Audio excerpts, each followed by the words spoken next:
Hello my lovely kids, कैसे हो सब। I hope you all are doing well. बढ़िया से आप सबकी पढ़ाई चल रही है, एग्जाम्स की तैयारी हो रही है। तो मैं हूँ आंचल रोहेला, आपकी बॉटनी फैकल्टी, और मैं आई हूँ यहाँ पे लास्ट चैप्टर का एनसीईआरटी सोल्यूशन लेकर, which is biodiversity and conservation. बहुत ही थोड़ी से इसमें क्वेश्चंस हैं, बहुत ही छोटा सा इंटरेस्टिंग सा ये चैप्टर है। तो चलिए विदाउट एनी डिले स्टार्ट करते हैं। तो यहाँ पे पहला क्वेश्चन जो पूछा गया है वो पूछा गया है, name 3 important components of biodiversity. पहले तो बायोडाइवर्सिटी होता क्या है? It's a number and variety of living organisms. Living organisms की कितनी नंबर और कितनी वैरायटी है उसको हम बायोडाइवर्सिटी बोलते हैं। इसको एडवर्ड विल्सन ने इस टर्म को बहुत पॉपुलराइज किया था। और 3 टाइप की बायोडाइवर्सिटी या 3 कंपोनेंट ऑफ बायोडाइवर्सिटी है हमारे: genetics, species and ecosystem diversity. Genetic diversity आपकी जीन लेवल पर डाइवर्सिटी होती है। जैसे कि जीन में थोड़ा थोड़ा डिफरेंस आ जाता है, जिसकी वजह से हमें मैंगो की 1000 से ज्यादा वैरायटी देखने को मिलती है। अल्फांसो हो गया, दशहरी हो गया, राइट।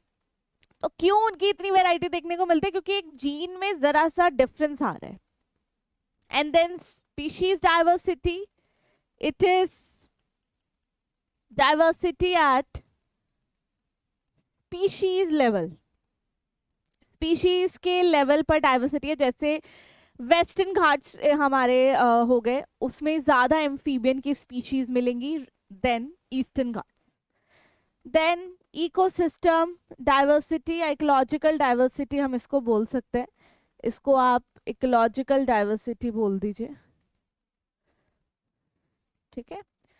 इकोलॉजिकल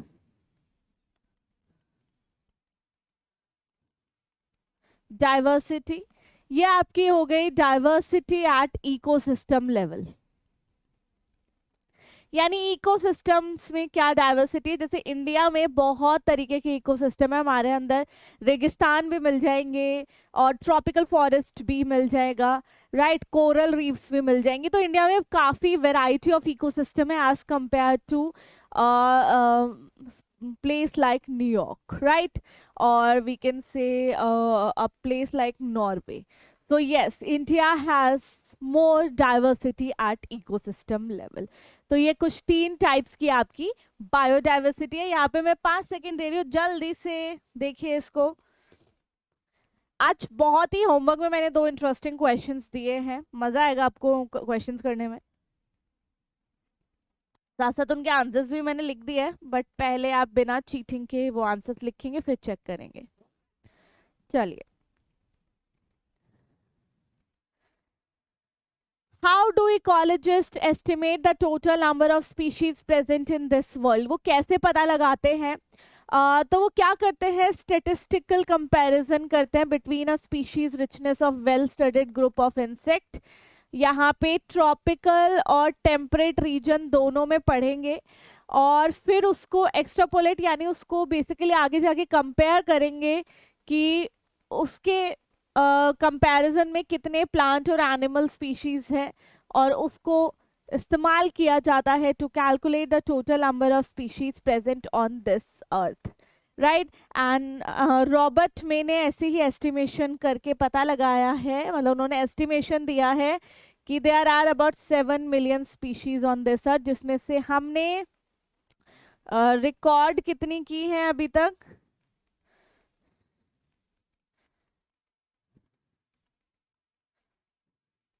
स्लाइटली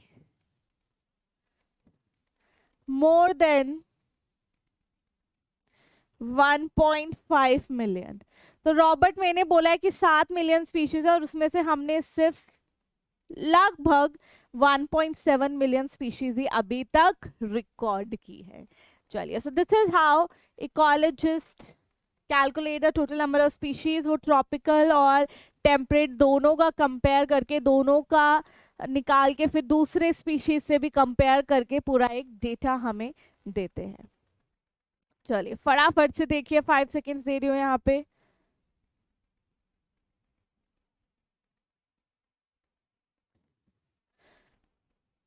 एग्जाम में आप किस तरीके से पेपर लिखते हैं, आप कीवर्ड्स लिखते हैं नहीं लिखते, ये बहुत ज़्यादा इम्पोर्टेंट होता है। मैं हमेशा ये चीज़ बोलती हूँ कि जो भी टीचर्स आपकी शीट चेक करेंगे, अगर आप बोर्ड के एग्जाम्स के लिए देख रहे हैं तो वो हमेशा आपकी शीट में कीवर्ड्स ढूंढेंगे। अगर आपने कीवर्ड्स लिखे हैं ना, और आपने पूरी पूरी कहानी भी नहीं लिखी, आपने कीवर्ड्स अच्छे से लिखे हैं, उनको ही अच्छे से एक्सप्लेन कर दिया, तो आपको मार्क्स मिलने में ज़्यादा आसानी हो जाती है। चलिए, give 3 hypothesis for explaining why tropical बेटा आपके ना इक्वेटर के पास होते हैं, और आपको पता है कि इक्वेटर के आसपास सनलाइट बहुत तेज होती है, गर्मी होती है, टेम्परेचर हाई होता है, राइट। सो चलिए देखते हैं यहाँ पे क्या क्या लिखा है। पहला है tropical latitudes receive more solar energy than temperate थोड़ा सा इक्वेटर से अवे होता है। इक्वेटर के पास होगा तो ट्रॉपिकल, इक्वेटर से थोड़ा अलग होगा तो टेम्परेट, और बिल्कुल पॉइंट पे होगा तो polar region. Second, tropical region have less seasonal variation. आपने देखा होगा कि ट्रॉपिकल रीजन में सीजन ही नहीं होते, समर विंटर, मतलब थ्रू आउट द ईयर वहाँ पे सेम क्लाइमेटिक कंडीशन रहती है, एंड दे हैव मोर और less constant environment.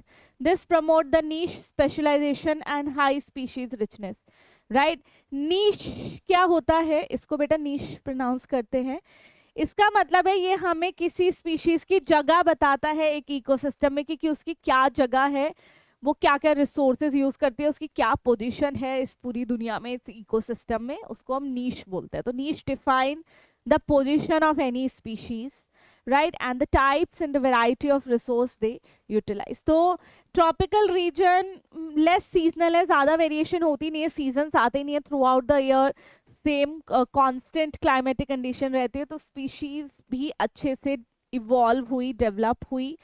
Third is temperate region were subjected to glaciation during the ice age while tropical remain undisturbed. Tropical region में ज़्यादा disturbances नहीं आई as compared to temperate region, which led to the increase in species diversity. So tropical somehow थोड़ा stable रहा। तो पहला reason था tropical में ज़्यादा सनलाइट आ रही है, दूसरा ट्रॉपिकल कम सीजन लेस सीजनल है, और थर्ड ट्रॉपिकल बहुत सालों तक अनडिस्टर्ब रहा, तो मिलियन ऑफ ईयर्स तक, तो उसको ज़्यादा टाइम मिल गया इवॉल्व करने के लिए। तो ये 3 रीज़न है, 3 हाइपोथेसिस है ये एक्सप्लेन करने के लिए कि tropical region has more productivity, they are more productive than temperate. चलिए यहाँ पे मैं आपको कुछ टाइम दे रही हूँ, पढ़िए इसको।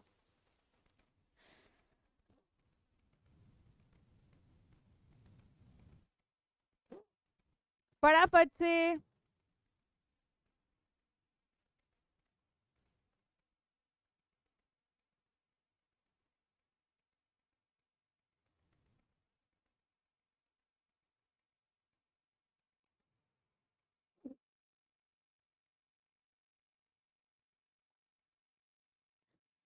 चलिए आगे बढ़ते हैं। What is the significance of slope of regression in species area relationship? ठीक है, तो यहाँ पे स्पीशीज एरिया रिलेशनशिप आप पढ़ते हो, राइट। कुछ आपको इस तरीके का मिलता है,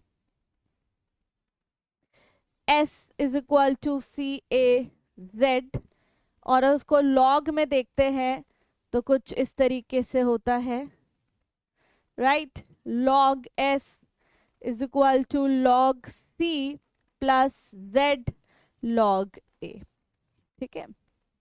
तो एलेक्जेंडर वॉन हम्बोल्ट ने बोला था कि जैसे जैसे आप अपना एरिया ऑफ एक्सप्लोरेशन बढ़ाते रहते हैं, यानी वो एरिया बढ़ाते रहते हैं जिसको आप एक्सप्लोर कर रहे हो, वैसे वैसे नंबर ऑफ स्पीशीज बढ़ती रहती है, but up to a certain limit, क्योंकि नेचर में लिमिटेड स्पीशीज ही है, कहीं आसमान से थोड़ी ना टपक जाएंगी, जितनी है उतनी ही रहेंगी, तो एक हद तक बढ़ेंगी, उसके बाद बढ़ना बंद हो जाएंगी। तो अब इन्होंने बोला है कि इसमें जो ये Z है, ठीक है, Z क्या है, स्लोप ऑफ लाइन, इसको रिग्रेशन कोफिशिएंट भी बोलते हैं, ठीक है। तो स्लोप ऑफ लाइन बेटा अगर इसमें निकालो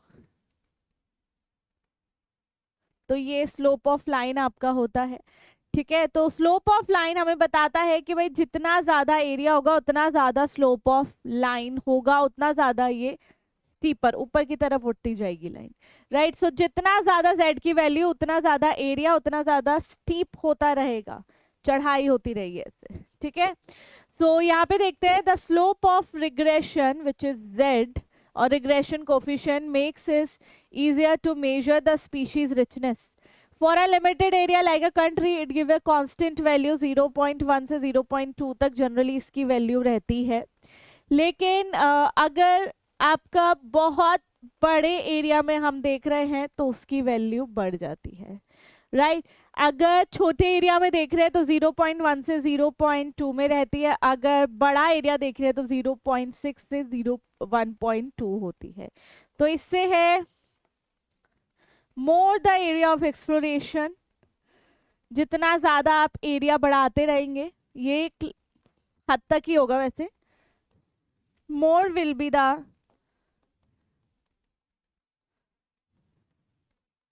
वैल्यू ऑफ z। जितना ज्यादा आप वो जगह एरिया बढ़ाते रहेंगे जिसको आप एक्सप्लोर कर रहे हो, z की वैल्यू उतनी बढ़ती रहेगी। तो ये एरिया स्पीशीज एरिया रिलेशनशिप किसने दिया था? अलेक्जेंडर वॉन हम्बोल्ट ने दिया था, बाय अलेक्जेंडर वॉन हम्बोल्ट, ठीक है। चलिए यहाँ पे मैं आपको दे रही हूँ 5 सेकेंड, जल्दी से पढ़िए इसको, आगे करेंगे पढ़ेंगे हम।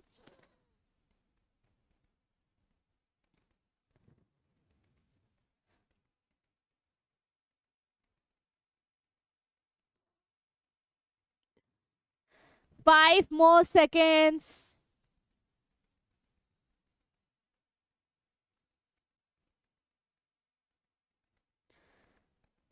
इसको अगर मैं इस चैप्टर से बताऊं तो इस चैप्टर से भी 2 से 3 नंबर के आपके क्वेश्चंस आते हैं। तो बहुत डेटा है इस चैप्टर में, बहुत डेटा आपको जो पढ़ना होता है कि कितने नंबर ऑफ ये हैं, कितने नंबर ऑफ ये हैं, तो वो इम्पोर्टेंट है, पढ़ लेना, बिल्कुल भूलना नहीं है। चलिए, what are the 4 major causes of species losses in geographical area? पहला है हैबिटेट लॉस एंड फ्रेगमेंटेशन, हमने उनका घर ही छीन लिया, राइट। या तो हमने क्या किया कि वहां पे सब पेड़ वेड़ काट दिए, बिल्डिंग बना दी, या हमने एक बड़ा सा जंगल है उसके बीच में से एक सड़क बना दी। तो दोनों ही क्या करती है, स्पीशीज को अफेक्ट करेगी। भाई हमने उनके घर में इंट्रूड कर दिया, हमने उनके घर में जाके तबाही मचा दी। So habitat of various organisms are altered and destroyed by uncontrolled and unsustainable human activities. Deforestation, slash and burn agriculture. Slash and burn क्या होता है कि खेतों को जला दिया जाता है, राख बन जाती है, उसी को फिर अगली क्रॉप मतलब सो करने के लिए उसको यूज किया जाता है। लेकिन पहले क्या होता था कि जलाने के बाद इनफ टाइम दिया जाता था, कुछ साल दिया जाता था कि वो रिकवर कर जाए। लेकिन आजकल बैक टू बैक हो रहा है, तो वो जो लैंड है, वो जो ज़मीन है वो ख़राब हो रही है। तो इसलिए तो हमारी ऑफ कोर्स हर चीज़ के रीज़न ह्यूमंस ही हैं। तो ह्यूमंस की एक्टिविटी ने माइनिंग कर रहे हैं, अर्बनाइजेशन कर रहे हैं, बिल्डिंगें बना रहे हैं, बहुत शौक है हमें बिल्डिंगें बनाने का। This result in the breaking up of habitat into small pieces which affect the movement of migratory animals, और जेनेटिक एक्सचेंज भी उनका क्या करते हैं, डिक्रीज करते हैं। तो हम उनसे उनका घर ही छीन रहे हैं अपने लालच में। सेकेंड, ओवर एक्सप्लॉयटेशन भी हमारी वजह से हो रहा है, ज़्यादातर हंटिंग, ठीक है, या over exploitation of species by human like passenger pigeon, और आपके कुछ स्पीशीज जो टाइगर की हैं वो क्या हो रही है, हमारी ओवर एक्सप्लॉयटेशन की वजह से खत्म होने के कगार पे। एलियन स्पीशीज इन्वेजन, यहाँ पे टाइगर मत लिखो, यहाँ पे आप पैसेंजर पे चले।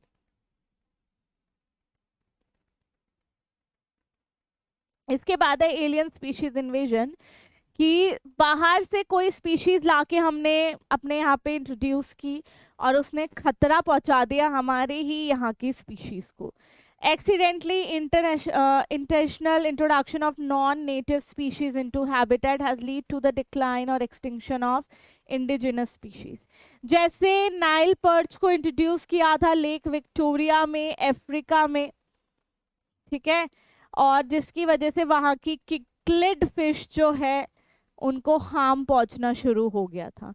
तो नाइल पर्च को इंट्रोड्यूस करने की वजह से किक्लिड फिश जो पहले से ही वहां थी उनको आने लगी दिक्कत, वो एक्सटिंक्ट होने लग गई।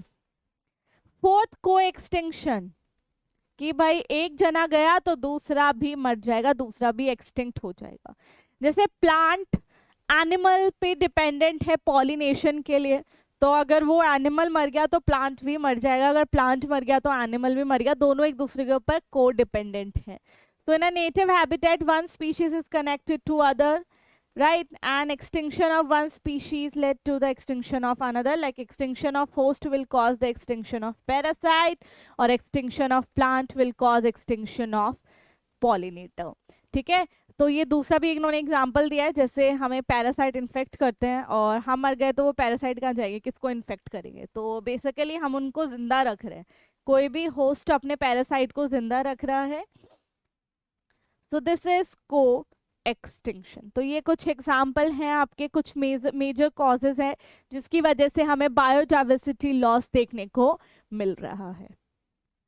चलिए फटाफट से देखिए यहाँ पे,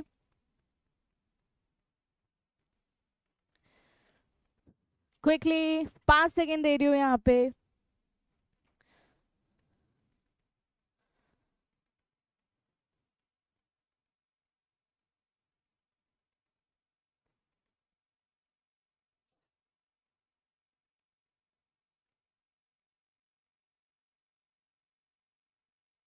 चलिए 5 more seconds।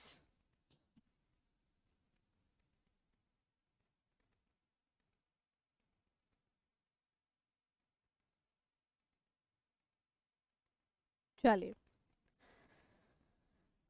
How is biodiversity important for ecosystem? Biodiversity किसी इकोसिस्टम के लिए क्यों जरूरी? इकोसिस्टम होता क्या है?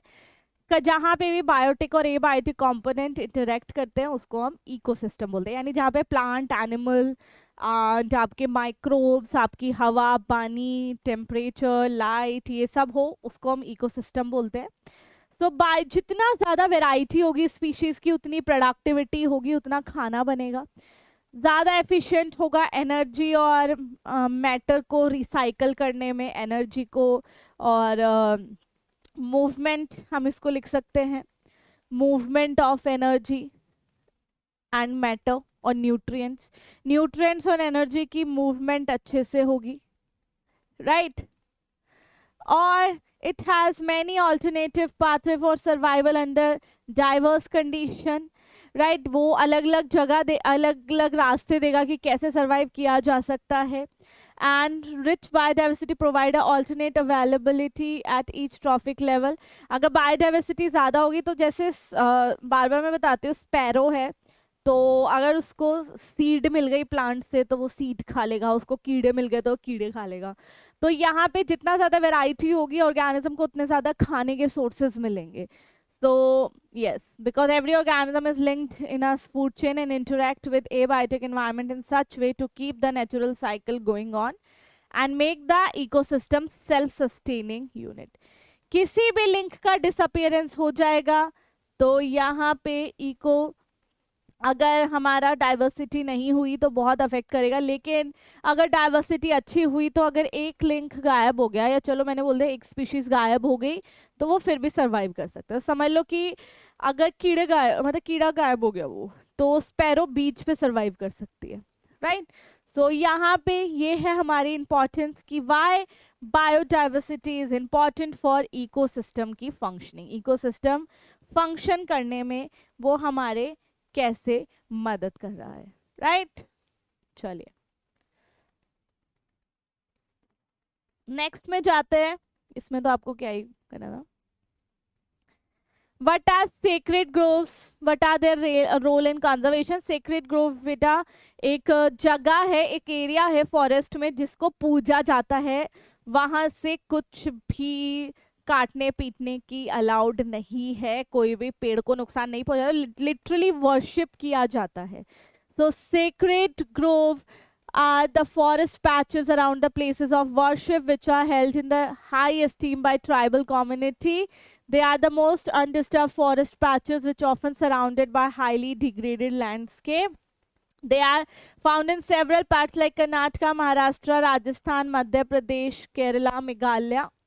And temples built by tribal are found surrounded by Devdar forest in Kumaon region, Jaintia, Khasjas in Himalaya, and not a single branch is allowed to cut. Right? So sacred grove समझ लो forest का एक area है जिनको ये tribal community पूजती है, मतलब किसी को भी अलाउ नहीं है वहां से कुछ भी काटने पीटने का, डिफॉरेस्टेशन करने का. सो दे जस्ट वर्शिप. सेक्रेड मतलब ही क्या होता है? Pristine, pure. ठीक है, चलिए फटाफट से देखिए, बहुत आसान था ये क्वेश्चन. 5 सेकेंड दे रही हूँ यहाँ पे. इसके बाद आई थिंक 2 क्वेश्चन रह गए, then we'll move towards the homework questions.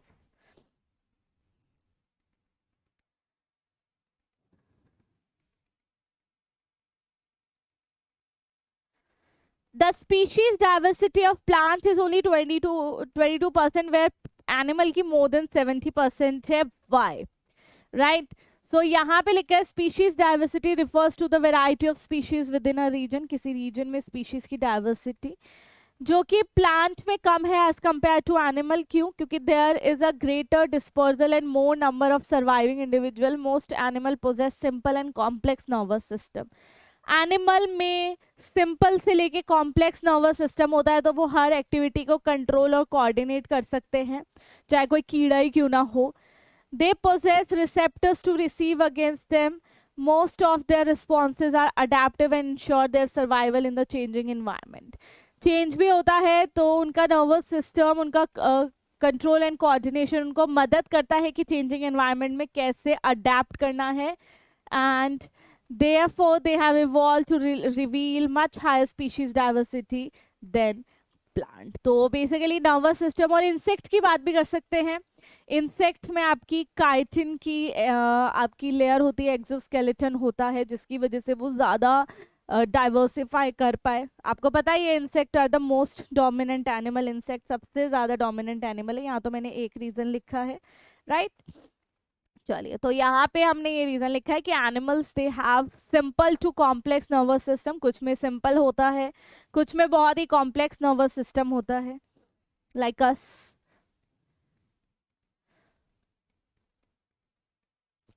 चलिए नेक्स्ट, यहाँ पे आखिरी क्वेश्चन हम देखेंगे. Can you think of a situation where we deliberately want to make species extinct? क्या ऐसा एग्जांपल है जहाँ पे हम स्पीशीज को जानबूझकर खत्म कर रहे हैं? बिल्कुल. ऐसी स्पीशीज जो किसी को हार्म कर रही है, इस दुनिया में आई किसी को हार्म करने के लिए, उसको हम डेलिबरेटली एक्सटिंक्ट करना चाहते हैं, राइट? जैसे कोई पौधा है, उसको कोई माइक्रोब इन्फेक्ट कर रहा है, बीमारी कर रहा है, ठीक है? जैसे हमें कोई बीमारी कर रहा है, पोलियो वायरस हमें बीमारी कर रहा है, ठीक है, या कोई बैक्टीरियल इन्फेक्शन हमें बीमारी कर रहा है, तो हम उसको जानबूझकर एक्सटिंक्ट करना चाहते हैं. Yes, there are various kind of parasite and disease causing microbes that we deliberately wants to eradicate from the earth. Since these microbes are harmful to human being and scientists, they are working hard to fight against them. Scientists have been able to eliminate smallpox virus. हमने smallpox virus को हटा दिया है from the world throughout the use of vaccination. These show that the human deliberately wants to make these species extinct. Several other eradication programs such as polio, hepatitis B vaccination aim to eliminate these disease causing microbes. ठीक है, तो yes, हम जानबूझकर in disease causing microbes को क्या कर रहे हैं? इस दुनिया से हटाने की कोशिश कर रहे हैं. बहुत प्यारे तरीके से ये आंसर लिखा हुआ है, बहुत प्यारा क्वेश्चन है, राइट? तो आपको एग्जाम्स में कई बार ऐसे क्वेश्चन पूछे जाते हैं जिसमें आपको थोड़ा सा सोचना पड़े और थोड़ा सा वो आसपास क्या चल रहा है उस पे बेस्ड वो क्वेश्चन है, प्लस आपका जो चैप्टर है उस पे, तो इसको हम हायर ऑर्डर थिंकिंग क्वेश्चन बोलते हैं। सो यस, तो इस चीज़ के लिए प्रिपेयर्ड रहना कि कुछ भी थोड़ा सोचने वाला क्वेश्चन आपको मिल सकता है। इसके बाद हम चलते हैं होमवर्क पे। होमवर्क में मैंने आपको बहुत ही कुछ इंटरेस्टिंग क्वेश्चंस दिए हैं, उसके आंसर भी मैंने लिख दिए हैं, सो डोंट वरी कि आप सोचो कि आंसर कहाँ से मिलेगा, बट आपको पहले खुद आंसर लिखना है और फिर उसके, ये पहला क्वेश्चन है आपका, क्वेश्चन नंबर 1, ये स्पीशीज एरिया रिलेशनशिप पे आपका क्वेश्चन है, ठीक है, नोट्स में देख लेना प्लीज। एंड यह आपका क्वेश्चन नंबर 2 है, ये ग्राफ दिया हुआ है और यहाँ पे क्वेश्चन नंबर 2 आपका पूछा हुआ है और आंसर भी मैंने लिख दिया है, सो उसके लिए घबराना मत, ठीक है।